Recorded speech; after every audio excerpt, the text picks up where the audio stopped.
Great to see you. So let's start on the economy. You've got such an incredible vantage point. How do you see things today? Yeah, it's doing okay. You know, the United States consumer, which is 70% of GDP, their confidence levels are very high, their jobs are going up, their wages are going up, their savings are strong, their balance sheet's in excellent shape, more household formation. So I'd say it's very good. 30% is business.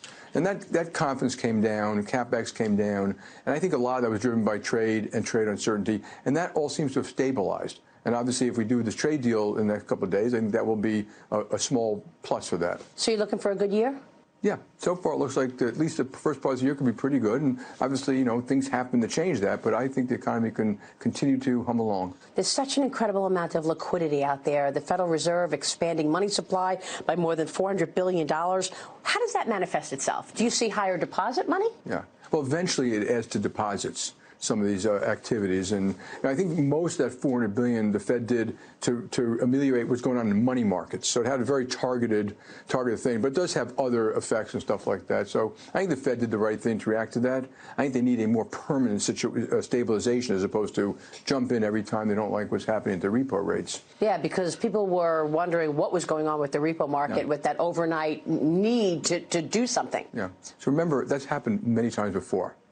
And the question is, when should the Fed do something about it, not what is going to happen. In this case, there are a lot of reasons for it, from tax payments to, to certain regulations that caused the year-end numbers to change a little bit. I think they should fix all of that and make it a non-issue, which I personally think is achievable, but it's going to take a little bit of time for them to figure out exactly what they want to change. I mentioned to you earlier, I love how much data you have, and you use your card data really effectively to know where to put new branches, where to put new ATMs. 2/3 of accounts in new markets have been digital. Tell me about the branches that you're opening. How many branches did you open last year? What are your expectations this year? Yeah, so we're thrilled to be expanding again. And we're going to D.C. and Philadelphia and Pittsburgh and Boston and North and South Carolina. And we love opening branches. And as you say, we do a lot of products and services, but branch is kind of the hub of that. And clients know us because even though we're not in that state, they have our credit cards. So that credit card relation is a pretty important thing. And the branch is doing quite fine. It's still early. You know, we don't want to talk too much about it, but they're doing far better than we would have thought. And partially because the clients tell us they love the digital services, partially because they love linking various services. But we're going to be opening another 300 in the next couple of years, and in a total of 16 states, including the ones we did this year. So I love expanding. It feels great. We visit those markets. The other thing about those markets, when you go there, those branches help private banking, middle market, small business, mortgages, and even government business. And even investment banking, because it gives you more stature in the state.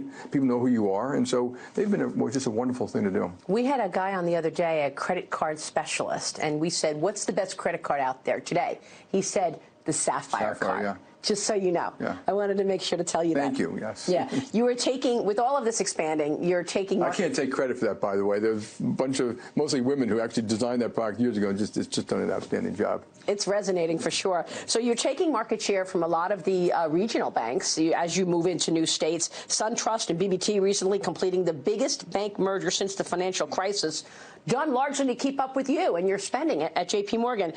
Do you expect we're going to see more regional bank mergers in 2020? I think so. I think there's a lot of business logic for it. And bank mergers, the business logic is there, the industrial logic is there, the economies of scale is there. The difficult part is always what we call the social stuff. Name, location, who's going to be the CEO, and those are complex things. But if people can overcome that, I think you'll see more mergers for good reason. What states are you expanding in this year or the next 3 years at JPM? I think we did South Carolina, North Carolina, Pennsylvania, Massachusetts. We're doing Minnesota.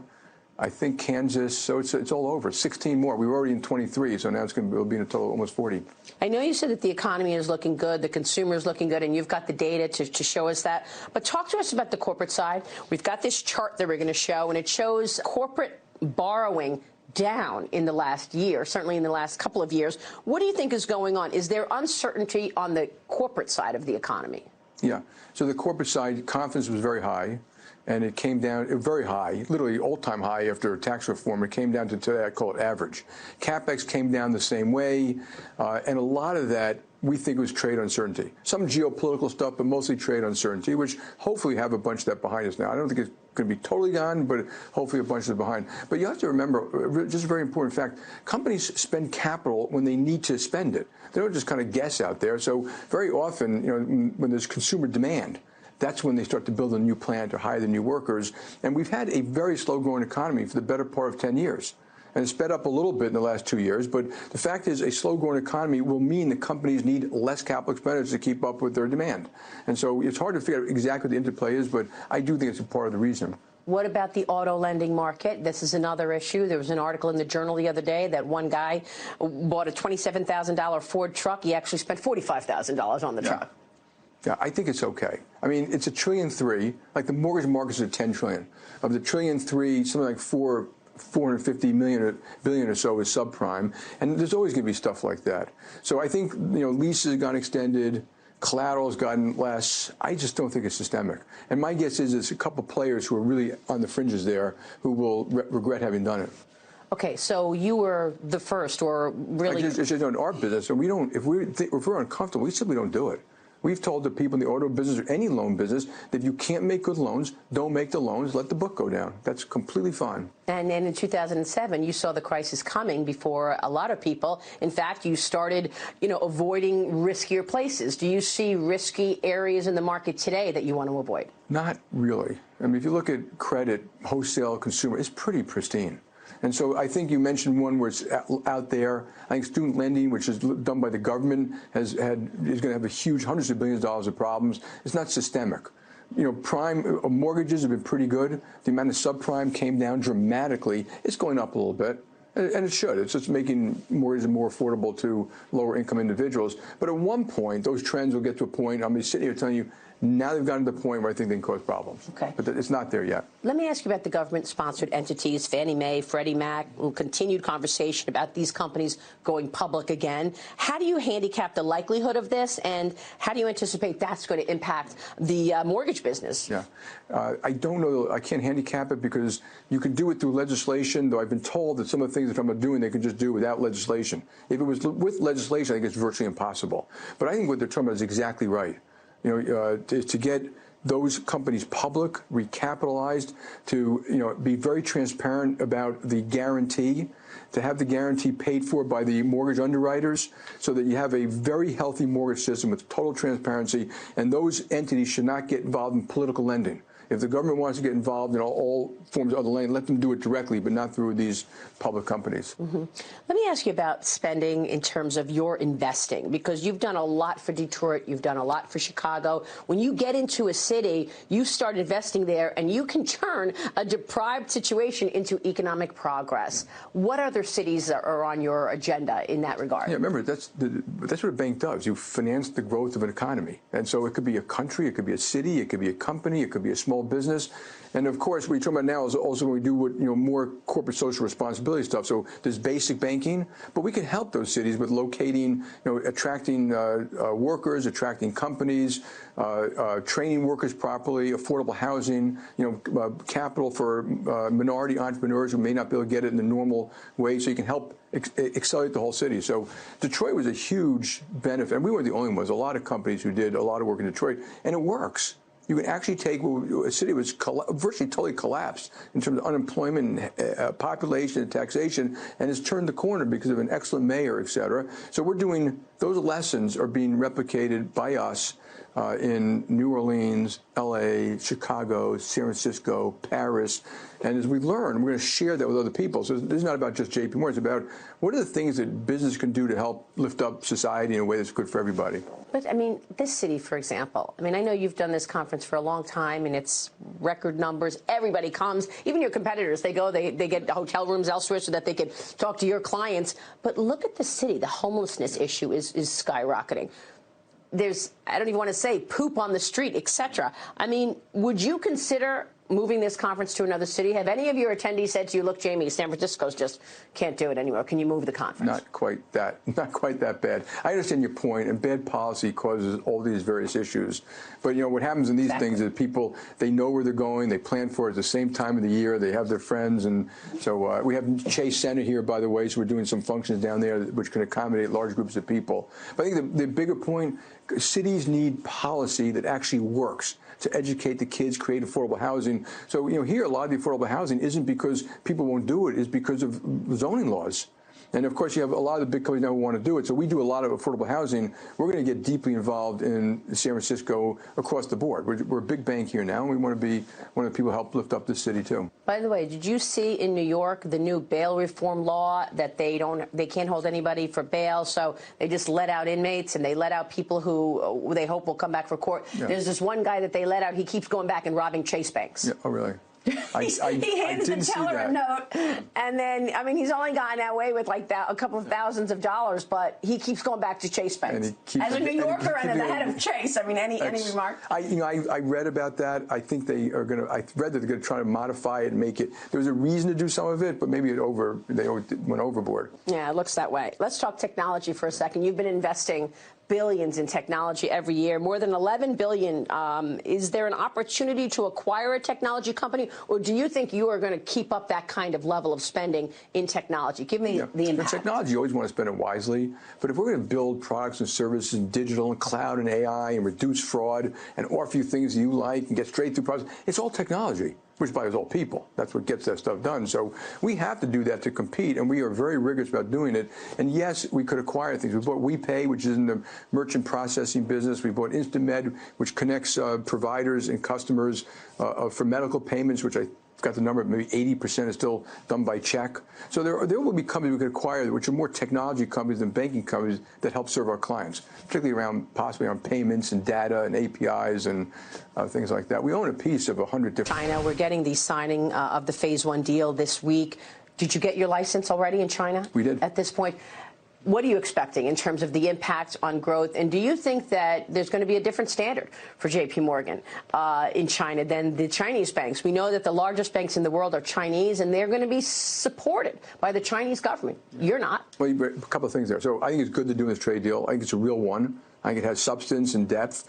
Whether what we get done after that, I don't know. I do think there's a little bit of a decoupling between China's economic system and ours for security purposes and otherwise. But I still think that China's going to continue to grow. I think they want J.P. Morgan to be there to help set transparency and standards and rules. And the Chinese need, if they want to eliminate corruption, have efficient companies and capital allocation, they need very good financial markets. And that therefore companies like ours, and it won't be just ours, we can come in and set those standards. It should mean something when J.P. Morgan said we did our due diligence. Doesn't mean we won't always be right, but it should mean something, that you know what's going on, you create healthier markets, and healthy markets and proper capital allocation are critical to developing a country. If you don't have that, it's almost impossible to do it. So they want us here. Of course, I agree with you. We will be stymied in a lot of cases by local competition who try to get the regulators to hold us back while they build something. But governments everywhere kind of do that to banks a little bit, so we're kind of used to it. What about the theft of intellectual property? This has been an issue for decades, the Chinese stealing IP. You're just talking about all the money you're invested in technology. What if you go over there and they steal your secrets? So it's two different things. The biggest problem today it's not stealing of IP, it was this forced transfer of technology into an uncontrolled subsidiary. We're controlling the subsidiary, so that problem's gone. So as the Chinese open up industries, any company who complained about that will complain less. The stealing, which I'm sure takes place and takes place all over the world, that is different. And I think as part of this Phase 1 deal, they're going to have a court of some sort, change the IP laws a little bit, and some kind of arbitration panel that you get justice done if you think we were treated unfairly. But what do you say to those people who say, look, even Secretary Pompeo said it, look, CEOs today are more interested in getting into China, selling to 1.4 billion people, and they forgot to protect their own product. They forgot that they're getting there, and they're just going to have the Chinese mimic it. Yeah. I don't know if he said that. I don't completely agree, but I understand the point. And most of us are patriots before we're CEOs. So none of us want to go in there and have bad things take place. And I think the business community is quite supportive of the actions to be taken by this administration to kind of get this under control. So we've been supporting the administration, Secretary Pompeo and Mnuchin and Lighthizer. In fact, I think they've done a terrific job.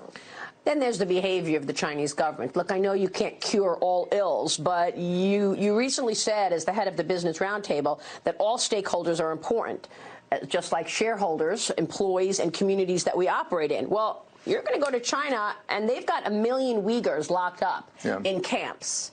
Is it really worth operating there when the Chinese government has this kind of behavior? Yeah, I think you have to be very careful about that. So we operate, in all the countries we operate in, we have to operate on the laws of that land. And you don't always agree with the laws of that land, but in that country, you have to do that. You have to apply some American laws there, too, like Foreign Corrupt Practices Act and obviously sanctions. And you have to be very careful. You can't go in and out of a country every time you disagree with a country's policy, because you'll be going in and out of countries every day. But what you want to do is be part of helping the country grow and get better and modernize and all these various things. And there might be a point where you shouldn't be somewhere, but you got to be very careful to point at everything that you don't like and why you don't like it. And I tell people here that a lot of companies would leave America under certain policy they didn't like here. So but you can't compare America to China when it comes to... No, I'm not. But I'm just saying you got to be a little careful about it when you're an American company. But I do think it's perfectly reasonable that if the American government wants to set a standard about what we can do, I think that's perfectly reasonable. And that's around, national security, national economic security, patriotic duty, whatever it is. But the government usually will tell us what they want or don't want us to do very specifically if they think companies are doing something wrong overseas. Let me go back to your comment at the Business Roundtable, because I've got a bone to pick with you. A lot of people are upset about this, Jamie. I want you to answer the skeptics, because you said everybody's equal. Shareholders, employees, the communities that you operate in. You are a capitalist. You raise money for companies and allow their dreams to come true. You've benefited from capitalism. Yeah. If you're not going to defend capitalism, who is? That had nothing to do with defending capitalism. So I just want to explain to your viewers. Obviously, the shareholder matters, and you're in a company to serve the shareholder. But that's when you say fiduciary, the American public doesn't know what that means. When you say shareholder, they hear short-term, rapacious profit-taking, where almost all these companies, what we think about every day we wake up? Customers, how we can make customers happier. In fact, we don't, we lose them. How do you make customers happy? Great employees, training, backup, medical, everything we do, building data centers, technology, but thinking out 10 or 20 years, and of course the community. So if you have a community which is sucking wind like Detroit, you're not going to do well in business. So there's nothing wrong with business saying we're going to get involved and lift up that community that's good for everybody.